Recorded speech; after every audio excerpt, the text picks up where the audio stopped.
नमस्कार मंडळी, स्वागत आहे तुमचं सार्थ फॅमिली कुकिंग चॅनलमध्ये। आज आपण बनवणार आहोत एकदम मऊशार असा खरवस। तुम्ही बघू शकता आपला खरवस किती मऊ आणि सॉफ्ट तयार झालाय। अगदी परफेक्ट वड्या पडणारा हा खरवस कसा बनवायचा, तर आज आपण अर्धा लिटर चिकाच्या दुधात साधं दूध किती घालायचं याच्या अचूक प्रमाणासह अगदी सोपी रेसिपी पाहणार आहोत। तुम्ही पहिल्यांदा खरवस बनवत असाल तरीही पहिल्याच प्रयत्नात असाच परफेक्ट खरवस तयार होईल। चला तर मग वेळ न घालवता रेसिपीला सुरुवात करूया। तर सगळ्यात आधी इथे मी अर्धा लिटर चिकाचे दूध गाळून घेतलेलं आहे। यामध्ये आपल्याला घालायचं आहे एक मोठी वाटी रोजचं साधं दूध। साधं दूध घातल्यामुळे खरवस जास्त कडक होत नाही आणि टेक्स्चर सुद्धा अगदी मऊ येतं।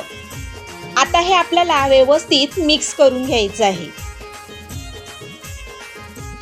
आता यामध्ये मी घालणार आहे पिठी साखर। साखर मी अगोदरच मिक्सरला फिरवून घेतलेली आहे।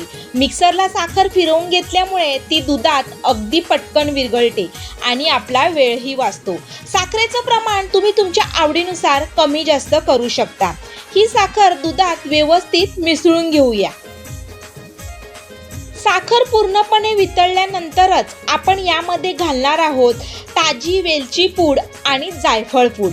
जायफळ पूडमुळे खरवसाला खूप छान चव येते आणि हे सगळं पुन्हा एकदा व्यवस्थित मिक्स करून घेऊया।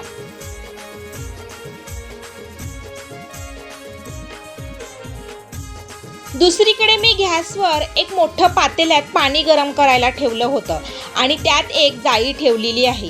आता हे मिक्स केलेलं दुधाचं भांड आपण या जाळीवर ठेवूया आणि वरून घट्ट झाकण लावून ठेवूया। मंद आचेवरती 15 ते 20 मिनिटं आपल्याला हे छान असं वाफवून घ्यायचं आहे। झाकण घट्ट लावायचा। 20 मिनिटांनंतर आपण हे झाकण काढायचं ह्याच्यावरचं आणि एक काटा चम्मच घ्यायचा। काटा चम्मचाच्या साहाय्याने खरवसाच्या मधोमध घालून आपण चेक करून बघायचा।